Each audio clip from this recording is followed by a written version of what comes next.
Përshëndetje, jemi në podcast, jemi në Radar, ditën e sotme do të flasim për zhvillimet politike. Me ne është bashkuar shkrimtari i njohur analisti zoti Albertos Reqa. Zoti Reqa, faleminderit shumë që jeni. Faleminderit shumë dhe kënaqësi e madhe.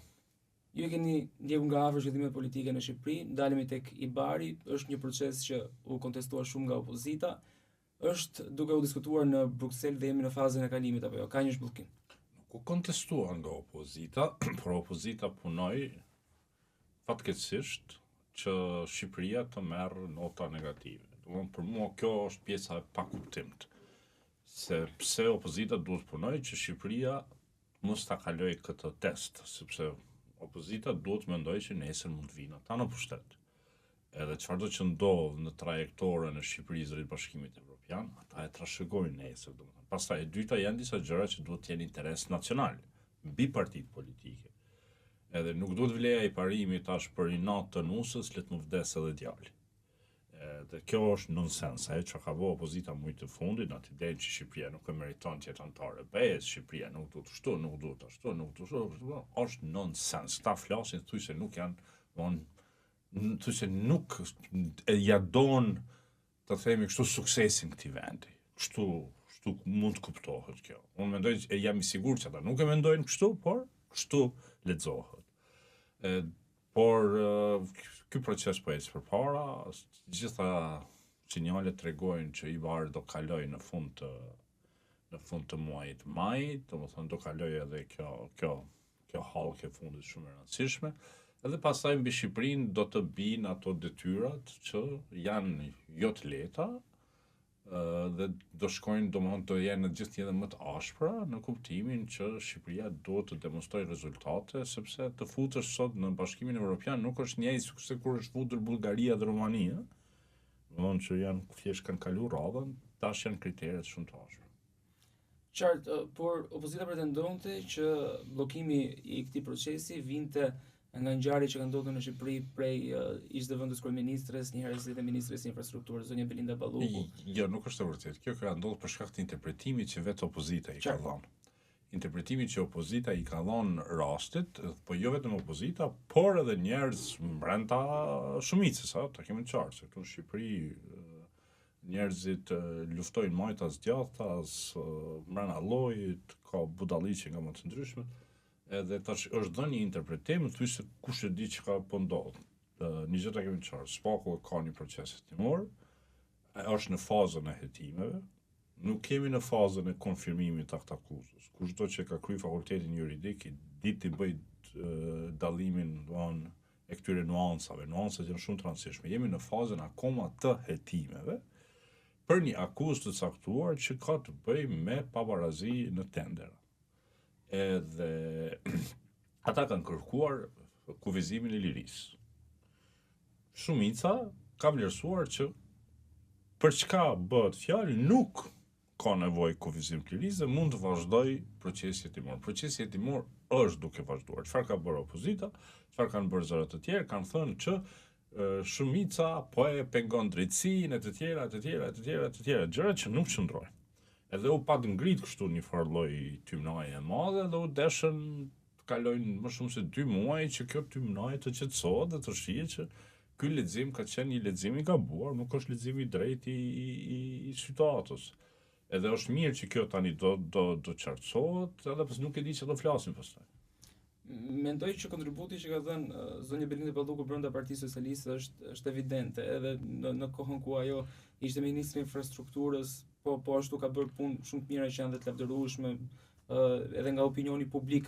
Mendoni që janë pak të fryra akuzat ndaj saj, paktën nga demagogjia politike? Gjithashtu, punë të mira janë bë, punë të mëdha janë bë, kurdo që bëhen punë ka hapësirë për kritika.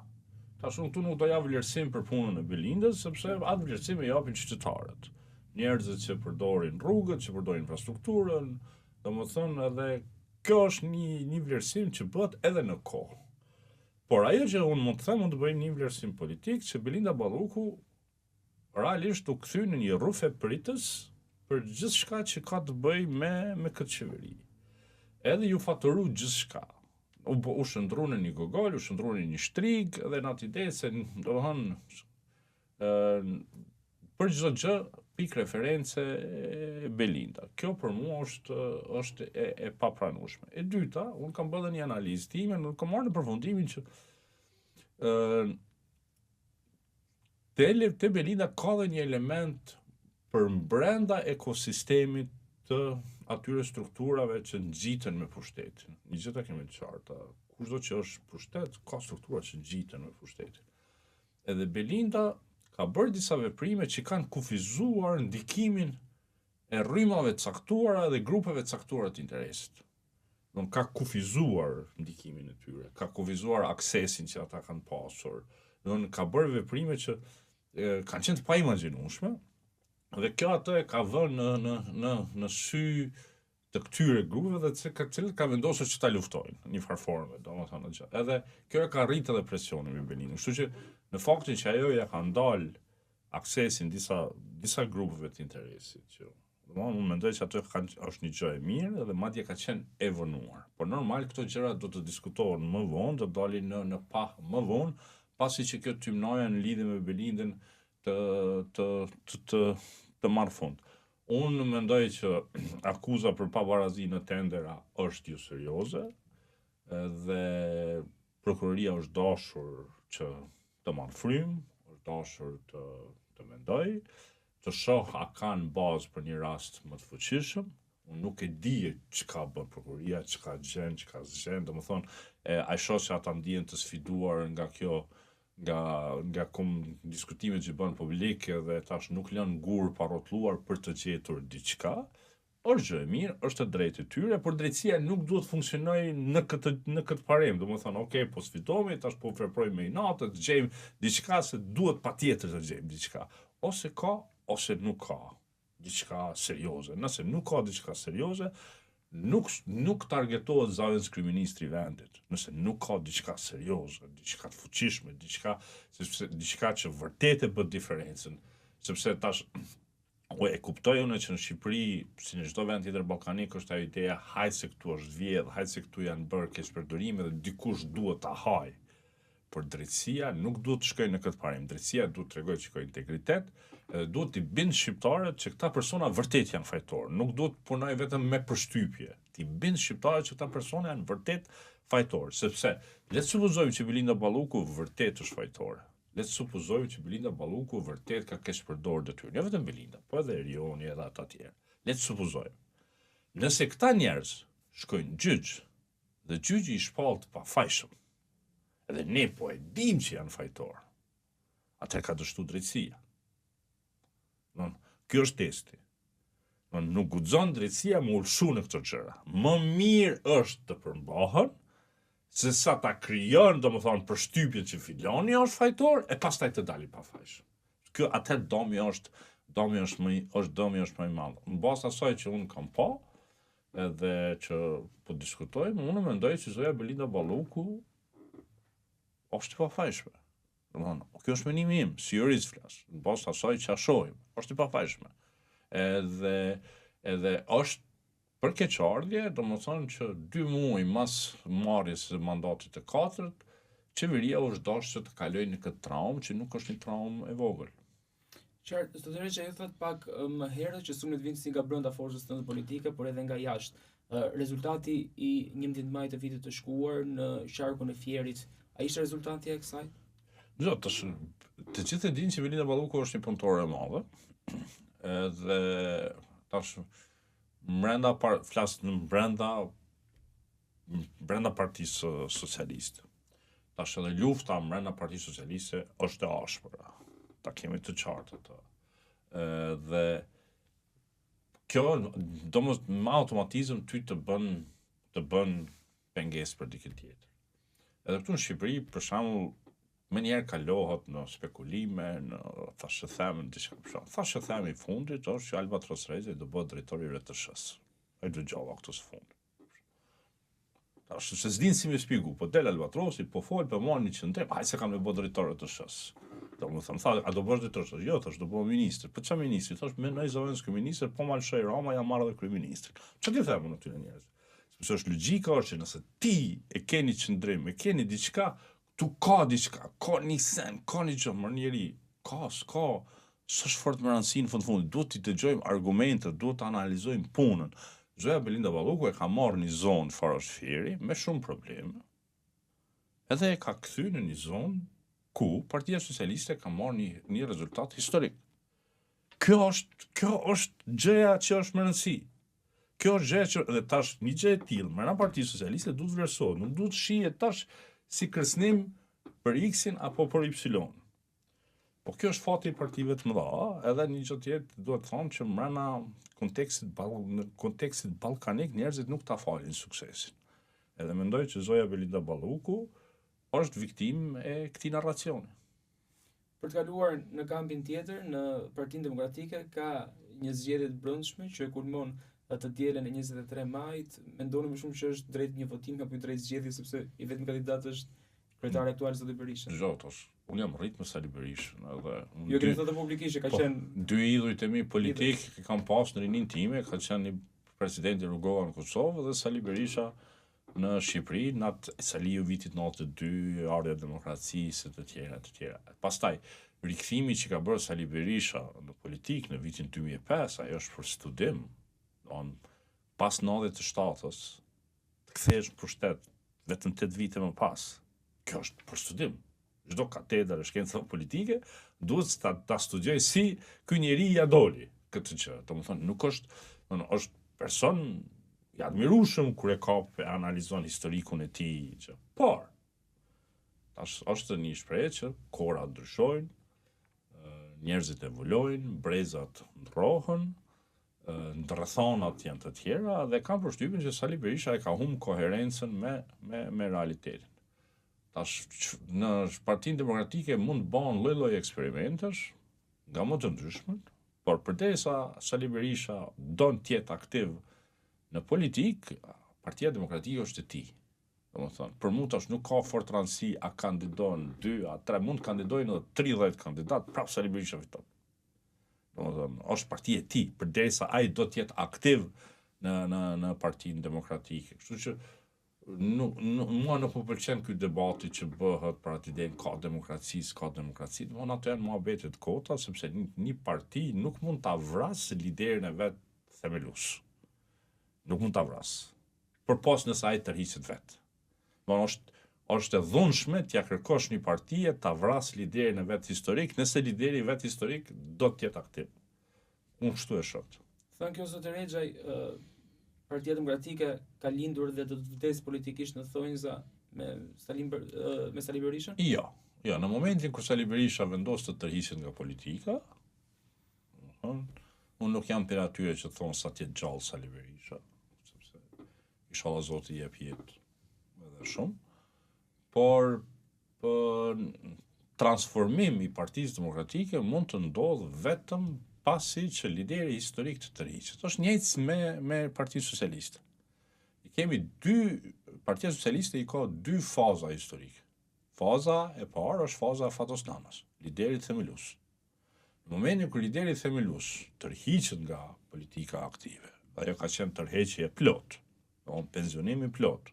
Nuk është tërheqje për çdo porë të Partisë Socialiste, ka ardhur Edi Rama, i cili e shpik rilindjen. Rilindja është kauza e tij, është programi i tij, domethënë kemi Partinë Socialiste të Nanos, dhe kemi rilindjen e Edi Ramës. Tash, kur të largohet Sali Berisha nga Partia Demokratike, mund të vini lider i ri, i cili mund ta bëjë një transformim me një kaos të re.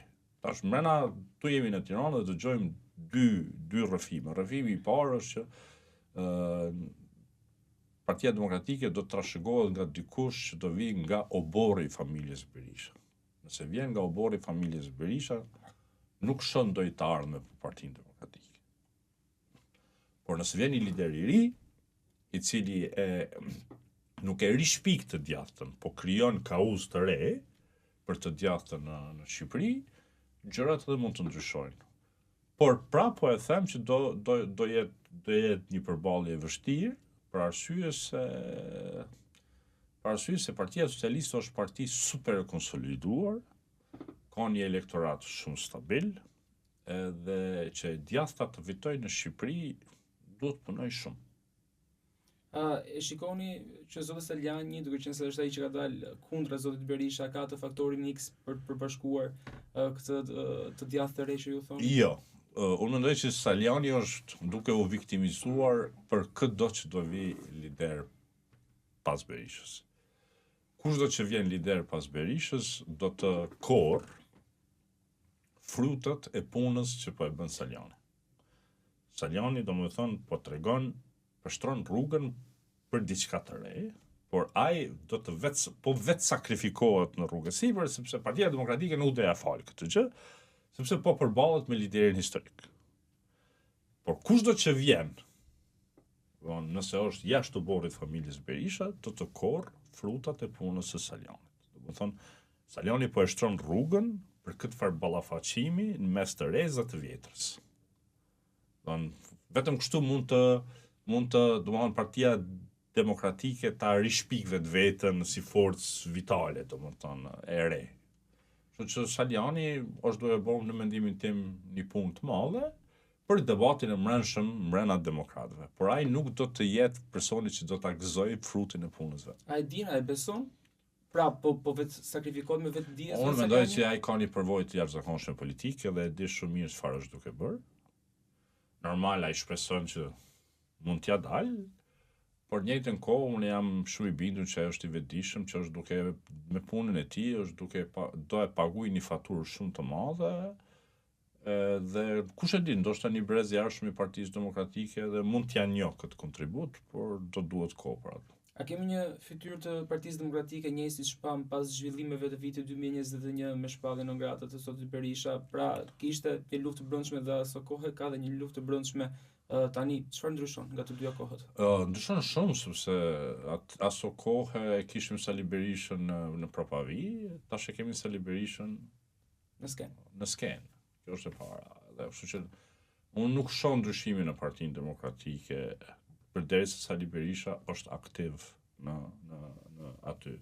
Vetëm kur ai të tërhiqet në një formë ose tjetrën mund të krijohet, domethënë, mund të krijohet diçka e re. Por Partisë Demokratike do i duhet shumë. Nuk qëndron një konstatim që thotë që si të ndrohet Berisha, si të largohet Berisha, rrëzohet Rama. Nuk ndodh kjo. Do ta kemi të qartë këtu. Këtu kriju një farë fryme në Tiranë se qeverisja ka probleme, është konsumu, ande, këndena, nuk është bashkë ashtu. Domethënë, Edi Rama tregon që vazhdon të jetë lider vital, lider energjik, lider që udhëheq, lider që korr suksese. Kushdo që del jashtë Shqipërisë dhe don që të shoh, domethënë, shen ndryshime edhe kur kthehet në Shqipëri, shen ndryshime. Dhe këto janë gjëra që sado që ne kemi mlefe, ande, këndena, sepse jemi model brum balkanik, por njerëzit prapë reflektojnë. Dhe nuk është, domethënë, ndrohet lideri i Partisë Demokratike dhe tash largohet Edi Rama. Jo, se do duhet shumë punë për të larguar Edi Ramën nga pushteti. Vetë fakti që ndrohet lideri nuk e bën atë gjë, domethënë. Sepse unë mendoj që kontratën që Edi Rama e ka me popullin shqiptar është më e thellë, është më strukturore se sa që një 20-30 vjet që dalin në televizione e thonë. Se këtu është krijuar përshtypja që janë disa njerëz që janë pronarë të vërtetës, del në televizion aty, e jep një farmenimi edhe edhe kjo është kështu. Jo, realiteti është pak më ndryshe. Kontrata që Edi Rama ka me popullin shqiptar është më e thellë, është më strukturore. Dy komisione të rëndësishme që janë duke u konsultuar edhe në kuvend, siç është Komisioni për Reformë Territoriale edhe ashtu ai për reformën zgjedhore. Janë dy komisione që më herët janë akuzuar dhe kontestuar nga opozita si arsye e humbjes së tyre sistematike në zgjedhjet e viteve të fundit në Shqipëri. Mendoni që me ndryshimin e këtyre dy reformave dhe me implementimin e tyre opozita do të ndryshojë diçka në rezultatin final në fushë betejë, nëse mund ta quajmë kështu, apo do të gjejë një alibi të re? Janë teknikalitete. Në pushtet nuk të sjell ty reforma. Domethënë që një zonë i ka këta kufi ose ndryshe, apo ky sistem zgjedhor, apo ai sistem zgjedhor. Kjo e bë diferencën kur pushtet, të qenit pushtet apo të qenit opozit varet nga 2-3 vota parlament. Në qatë të 9 në 7-1. Nëse raporti forcave është kaq i ngushtë, atëherë to lëvizje e bëjnë diferencë.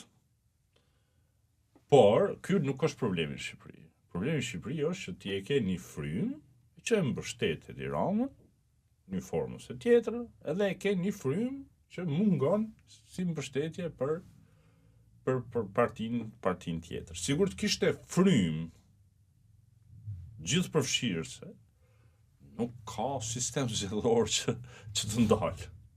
Domethënë, sepse njerëzit në mënyrë masive e ndërshkojnë pushtetin. Shqipëri nuk ka frymë për të ndërshkuar pushtetin. Ka zëra, paknasi, tjera që janë gjëra normale, por nuk ka frymë për të ndërshkuar pushtetin. Edhe tash në mungesë të kësaj fryme për të ndërshkuar pushtetin, lindin këto alibi, teknikalitete, domethënë ka faj kym, ka faj ai, këto e mohabet e kot. Sepse kur ka frymë, njerëzit nuk ta falin minutin, për shkak pa në Hungari kjo punë. Domethënë me gjithë përparësitë që i pat Orban, me media, me oligark, me pushtet, me dhonë, me sistem zgjedhor që e favorizonte me gjithçka, humbi. Edhe humbi thellë. Sepse kishte fryma për ta ndërshkuar. Kjo frymë nuk ekziston në Shqipëri, sepse Rama nuk është Orban. Rama nuk është diktator. Madje unë habitem se si ai njeri nuk është bërë diktator. Se tendenca natyrore e njerëzve ballkanik është të bëhen diktator. Rama nuk është diktator. Domethënë ta kemi të qartë. Janë disa gjona që shqiptarët do të bëhen shumë real. 21 janari, 4 viktima. Sa njeriu ka protestuar para kryeministrisë, hedhin molotov, BX, nuk u vra kush. Nuk u vra kush. A u futën në burg njerëzit për menim, nuk u fut në burg kush për menim. Në mediat shqiptare flet kush çka don. Thot çka don. Në rrjetet sociale shkruajnë çka dojnë. Kush merret me ata njerëz? Po pse është krijuar ky perceptim? Po është krijuar sepse domethënë është lehtë me thon, hajt është diktator, hajt është lehtë me fol pa lidhje. Hajt po themi diçka. Por realisht Edi Rama nuk është diktator. Nuk është diktator Edi Rama. Sigur të ishte diktator, shqiptarët do të reagonin. Se shqiptarët reagojnë ndaj diktaturës. Reagojnë ndaj diktaturës. Këta e kemi dëshmuar historikisht që reagojnë ndaj diktaturës. Edhe se kush ishte në njerëz si Erzunen Verhoxha? Ka qenë fëmijët e komunistëve. Fëmijët e antarëve të Partisë Punës, sepse ju patar majet hunës ai muhabet. Domethënë, se kur flasim me këta komunistat e vjetër, thonë po, por ne ishim me Partinë e Punës, po degradoi në fund. Degradoi ajo Partia e Punës, domethënë. Edhe Rama nuk është në ato ujëra, nuk është diktator. Tash njerëzit duhet të kenë kujdes çfarë flasin, çfarë bëjnë, domethënë si klasifikojnë gjërat, por nuk është diktator. Zoti Rexha ju thatë që duhet një frymë e madhe, një frymëzim i popullit. Mendoni që partitë e reja kanë forcën për të bërë frymëzim, apo kulmi ishte në zgjedhjet e kaluara me rezultatin që morën? Ktu është një gjë, janë dy koncepte unë i shoh. Ky koncepti që thonë ju partitë e reja andaj këndejnë, dhe koncepti tjetër politika e vjetër dhe politika e re. Tash Edi Rama është eksponenti i fundit i politikës vjetër shqiptare. Në momentin kur Edi Rama largohet nga politika, në një formë ose tjetër, domethënë merr fund politika e vjetër. Merr fund edhe tranzicioni në Shqipëri. Sepse Edi Rama është produkt i gjeneratës së viteve të 90. Ajo që e kanë nxjerrë Sali Berishën, që e kanë nxjerrë Nanon, që e kanë nxjerrë B97-ën, që ka bë gjithçka që Shqipëria ka kaluar në këto 3-4 dekada të fundit. Tash, politika e re, a do të lindë nëpërmjet një force të re politike, apo do lindë mrena partive tradicionale, unë këtë nuk e di. Por në Shqipëri do lindë politika e re. Domethënë, një politikë e re e cila nuk e mban mend B97, nuk e mban mend komunizmin, nuk e mban mend Sali Berishën, domethënë edhe tjerë, do lind kjo politikë e re. A do lind mas 5 vite, mas 10 vite, unë mendoj që do duhet edhe një dekadë. Do duhet edhe një dekadë. Tash ku është problemi që unë kam me partitë e reja, partitë që disa i quajnë partitë e vogla. Unë thjesht pra. Ato e kanë artikulimin në mlef dhe jo në arsye. Njerëzve duhet t'ju japësh shpresë, t'ju japësh frymëzim. Dhe frymëzimi nuk vjen nëse ti gjithçka që ti projekton është mlef. Shqiptarët kanë pas mjaft mlef. Dojnë frymëzim. E politika e re është ajo që i frymëzon njerëzit. I frymëzon njerëzit të ngriten kundër padrejtësisë, të ngriten kundër oligarkëve, të ngriten kundër mediave, kundër sistemit, kundër prindërve, domethënë është gjëja më natyrale me ndodh ajo. Domethënë, merr një familje krijon 2 rrymë politike e vjetra kundër 3. Por për atë punë duhet frymëzim. Kjo në Shqipëri mendoj që do duhet edhe një dekadë për të ardhur kjo politikë e re. Kur të ndodh kjo, Shqipëria besoj do jetë pjesë e BE-s, do jetë pjesë e trashëgimisë politike të Edi Ramës, edhe domethënë çfarë do që do ndodh do jetë ndërtuar mbi gjithçka që ka ndodhur këto 3-4 dekada. Qoftë e mirë apo e keq. Për të mbyllur me Shqipërinë dhe për të ndalur paksa në Kosovë, jemi në disa zgjedhje të përsëritura atje. Gjithë projeksionet normalisht tregojnë që zoti Kurti me vetëvendosjen është i pari dhe në këto zgjedhje që pritet të zhvillohen, por a e përsërit dot rezultatin e dhjetorit? Gjotëshi, unë mendoj që do dalë mirë, edhe do dalë forca e parë, dhe do dalë bindshëm forca e parë. Tash, a i ka 51%, a i ka 50, a 52, a 28, a 53, fare nuk është rëndësi, sepse diferenca do ishte me vlerë sikur Albin Kurti t'i fiton të 60%, çfarë është synimi politik i deklaruar, ose që Albin Kurti të bjen nën 40%. Nëse ndodh, domethënë, qoftë njëra, qoftë tjetra, atëherë diferenca ka vlerë. Për ndryshe, vazhdojmë me të njëjtën.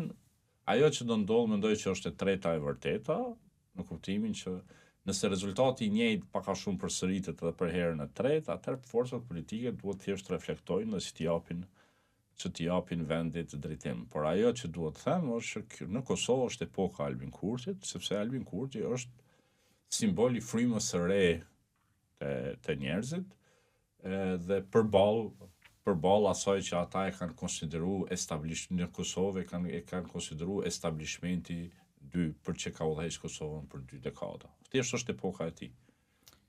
Në këto zgjedhje kemi diçka ndryshe, kemi lidhjen demokratike të Kosovës që brenda saj ka Vjosa Osmani që në zgjedhjet e kaluara ishte presidente. A mund të rishohim prap Vjosa Osmani presidente, duke qenë se nëse nuk e ka numrat e duhur edhe vetëvendosja, atëherë duhet bëjë një koalicion me një parti ose duhet bind një parti dhe marrëdhënie më të mira i kemi parë që ka pas me LDK-n?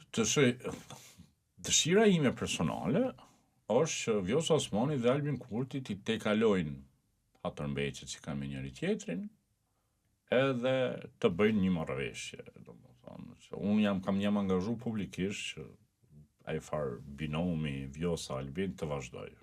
Nuk vazhdoj, është vendim politik. Por nëse këto zgjedhje japin një hapësirë që vetëvendosja dhe LDK-ja së bashku të kenë ato 80 mandatet e nevojshme për të zhbllokuar proceset, dëshira ime do ishte që Vjosa dhe Albini të tekalojnë hatërmbajtjet dhe që të vazhdohet me formulën e vjetër, Vjosa president, Albini kryeministër, me idenë që nga gjërat që kanë ndodhur në të shkuarën kanë nxjerrë mësim të dy palët, që respekti ndaj njëri tjetrit të jetë më i madh e tjera. Por a do ndodh kjo? Vështirë. Është shumë vështirë, megjithatë jemi Ballkan, megjithatë disa gjëra kanë shkuar shumë larg. Edhe nuk e di se si do marrë drejtim kjo punë. Vjosa Osmani do ketë indikim në këto zgjedhje, është i padiskutueshëm, por a do jetë ai indikim i mjaftueshëm që ta rrezikojë Albin Kurtin është problematike. Pastaj është një gjë tjetër, në Kosovë akoma është dogmë kjo ideja bërit koalicion me PDK-n. Për të bërë një ndryshim tektonik, Kosovë duhet bërë koalicion mes LDK-s dhe PDK-s. Edhe bërja këtij koalicioni është dogmë. Si mund të ishte në Shqipëri nëse do bënte Partia Socialiste me Partinë Demokratike apo? Jo, është pak më e thellë se kaq. Është pak më e thellë se kaq. Sepse plagët në Kosovë janë pak më të thella në këtë drejtim. Kështu që unë nuk shoh lëvizje në atë gjë. Por një gjë duhet të thonë që është shumë e rëndësishme, që çfarë do të jenë përplasjet në Kosovë, përplasjet zgjidhen në mënyrë demokratike që janë nëpërmjet zgjedhjeve. Integriteti i zgjedhjeve vazhdon të jetë i paprekshëm. Edhe kur ka probleme, me njerë ka denoncime, ka procese timore, domethënë sistemi funksionon. Sistemi funksionon, edhe unë mendoj që ky integritet i zgjedhjeve do të ruhet edhe tani. Dhe një pyetje të fundit, Shqipëria duket e qartë drejt rrugës së saj në Bashkimin Evropian. Mendoni që Kosova do të jetë që do të antarësohet pas Shqipërisë? Unë mendoj që Shqipëria nuk do të antarësohet më, sepse evropianët gënjejnë. Shqipëria do i kaloj krejt të faza, i bare, diskutime, do mbyll kapituje, do bëj gjitha ato, po antarë BE-s nuk do bëhet. Sepse evropianët gënjejnë. Premtojnë gjëra që nuk i realizojnë, shpikin kushte të reja, shpikin diçka tjetër. Në fund do thonë, pa nuk mundemi ne ta fusim Shqipërinë pa e futur edhe Serbinë. Dhe do t'i fusim gjithë bashkët, domethënë sepse nëse Shqipëria bëhet antare e BE-s, do i vë veto Serbisë, do shpikin budalliqe këta nga më të ndryshme. Unë prapë mendoj që Shqipëria duhet të vazhdojë, duhet t'i përmbush reformat për veten e vet, jo për BE-n, për veten e vet, sepse ato janë gjëra të mira, nëse Shqipëria i plotson ato standarde, arrin atë nivel demokracie, studimit ligjit të tjera, është mirë për Shqipërinë, për në çdo aspekt, por që Shqipëria të futet në BE, o problem. Edi Rama mund ta dëshirojë atë muhabet, edhe e beson atë punë, po evropianët gënjejnë. Janë gënjeshtarë, gënjejnë. Edhe ata shpikin gjona, edhe evropianët një pikë dokte kanë bërë. E kanë Serbinë dhe Beogradin. Gjithçka në menet e tyre sillet rreth Serbisë dhe Beogradit. Mos pi aprishim qefin Serbisë. Nëse futemi në Shqipërinë, aprishim qefin Serbisë. Po punë e madhe që aprishim. Ja, ata nuk e shohin kështu. S'pan mi aprish qefin Serbisë. Do shpikin kushte. Edhe një vend që është pro-evropian, pro-perëndimor, 100%, po si është Shqipëria dhe Kosova, do të ndëshkohen, do të jenë dëm kolateral vetëm për mas mi aprish qefin një vendi toksik, domethënë që as e lodh kokën për vlera standarde, as nuk e lodh kokën për ato që quhet harmonizim me BE-n, por domethënë thjesht mos mi aprish qefin në Serbisë. Kjo është menimi im. Zotëri Xhaj, faleminderit shumë që ishim në këtë bisedë. Faleminderit ju. Ky podcast vjen për ju me mbështetjen e X1, Philip Lane Residence dhe 1001 Solutions.